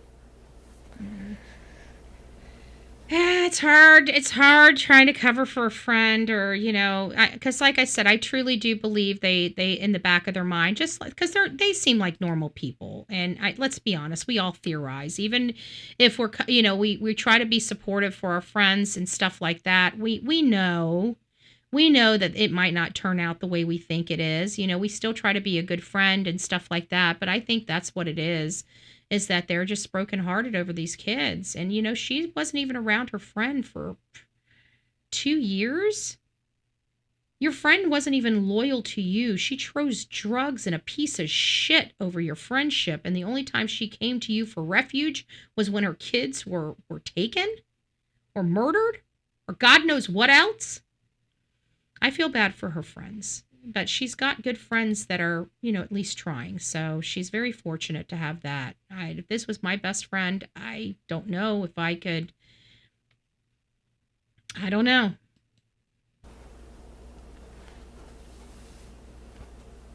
You keep working to keep some level of normalcy. Yeah. You have to. What has this done to the family? I feel like it's the only thing they think about. Yeah. Is when they'll have some kind of good news from the RCMP. In an aspect, it's kind of brought everybody closer, and we all have one main focus, and it's to find Lilly and Jack and hopefully find answers as to what happened to them. How is she doing? So there you guys have it. She's, again, I don't like people reaching out. They seem like nice people. You know what? You got to remember, no matter how you feel about something, somebody has to have somebody to speak for them or whatever. Whether you feel about Malehya or Daniel or anything, you know that these friends had nothing to do with this. Okay? And to reach out to somebody or to treat them horribly when you know damn well they had nothing to do with it, I think is poor. I don't know where your moral compass comes from. I don't think anybody in my chat does this stuff, but it may not be somebody in my chat that comes across this video. And I just want to let you guys know that that's not cool. We don't do that. That's not journalism. That's harassment. If you want to call people and ask people questions, you want to reach out to them by text and ask them questions, there's nothing wrong with that. There's nothing wrong with that type of work. That's proper. That's righteous. But when you call and condemn somebody, harass somebody, call them murderers, that's going real life. You have no right. And no matter what our opinions are on these channels, which I have a lot of opinions about people, okay? I will tell Chris and Katie, I think Katie murdered her son. I'm not calling her on the phone saying, you're a murderous bitch, okay? You don't see Bullhorn Betty. I've never done that. Even if I had her on the phone, I would be giving her an interview, a respectable interview, not calling her a freaking murderous bitch. So I just want you guys to understand here that you can't, that's not cool. Nobody's going to support it. I know that's the way the hate channels did shit, and maybe you guys were taught that. We're not doing that. That's not the true crime community, okay? We don't do that garbage over here. You keep your comments to the chat boxes. You keep the comments on your own pages. You can talk about whatever you want. What you can't do is harass another person. You don't know what happened. I don't know what happened. Yeah, we can conclude that Lily and Jack were murdered by Daniel or their mom, Malehya. That doesn't make it true. That's our opinion until we see them, or until law enforcement tells us something different, or until we can stumble across the truth, right? Until we stumble across the truth. These are opinions. These are not facts. The only facts that we have is that in the morning, Malehya called law enforcement to tell law enforcement her children wandered off from her home. When we get there, we learned about inconspicuous boot prints. We had no idea that was just, in one little area. They didn't even try to make them look like they were stepping. It's just weird stuff. We already complained about that. Daniel's running all over the place, diving in water. He's soaking wet when he comes back. When law enforcement is there, he's told he's got to stay there while they get all this stuff out there. They were delayed on the dogs. Everything was delayed. We find out from a neighbor that it's possible that there was something running up and back several times in the backwoods of Nova Scotia off of Gairloch Lane. We hear a lot of stuff. We don't know what is truly true. We know that their information is inaccurate. I come here and I dissect their case. I might even call them, responsible or anything like that. But that's my opinion. I'm not calling Malehya on the phone, calling her a murderer, or Daniel for that matter. So just be cognizant of that, because we need to make sure that we hold ourselves accountable. And if we are, anti-criminal and we're justice warriors, that means we don't want to break the law either. So don't break the law. If you're going to ask questions, ask questions.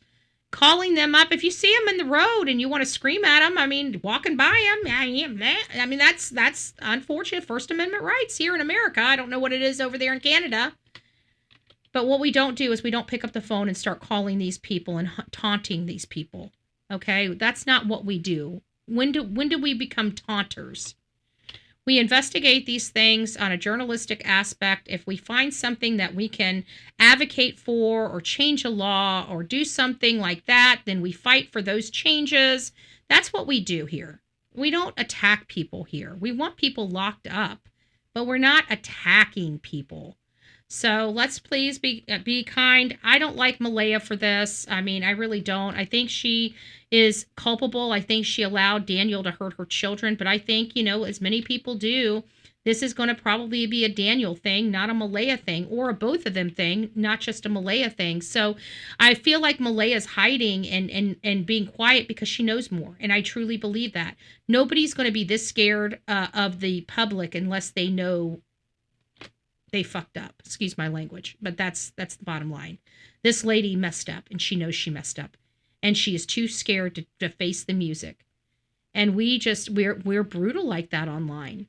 But we're, to be honest with you, it's not in their face though, because they choose to watch it. If Malehya comes over here and gets a mouthful from Bullhorn Betty, she chose to get the mouthful of Bullhorn Betty. The great news is here she can just scroll up and never have to worry about hearing my voice again, or how I feel about her, or how ignorant I think her friends are, right? So, but I'm not going to stop talking about how I think her friends are ignorant and being foolish. But I do believe that everybody deserves to have friends, and I hope that they work with Malehya to try to uncover the truth. Since they have that great bond, instead of constantly believing her stuff, start diving in a little deeper. Start getting her to the steps. Start going through the steps. Start figuring out what happened to these kids. We know Daniel has some hand in this, and start moving that needle instead of just, I don't know, doing. We always have suggestions, right? But Maybe they will get to the bottom of it. Maybe law enforcement will get to the bottom of it. But these children did not wander off. I can almost guarantee that. Anyways, guys, rock it out with your coffee beans out. I think this was a great show. This is the Lilly and Jack Sullivan case. We are very, very thankful and fortunate to have this case that we can go over, that we can discuss. But unfortunately, they still have not come home. And we are very thankful that there are people still keeping their story alive almost a year later. It's not that we gave up on this case, it's just that it's just me and my team. So it makes it very hard to keep up. And we're hearing Chris Preciado, which is another case that's going to be going to trial. So we're probably going to have some trial coverage on this channel as well. So if you guys are interested in that, please consider this channel. Please consider subbing up to this channel. I hope you guys enjoyed the show. Unfortunately, this is a sad case about two siblings that disappeared. Where did they go? We don't know. But I can tell you I'm not buying the story we've been force-fed. Let me know your thoughts. Don't forget to like, share, and subscribe. We'll see you soon.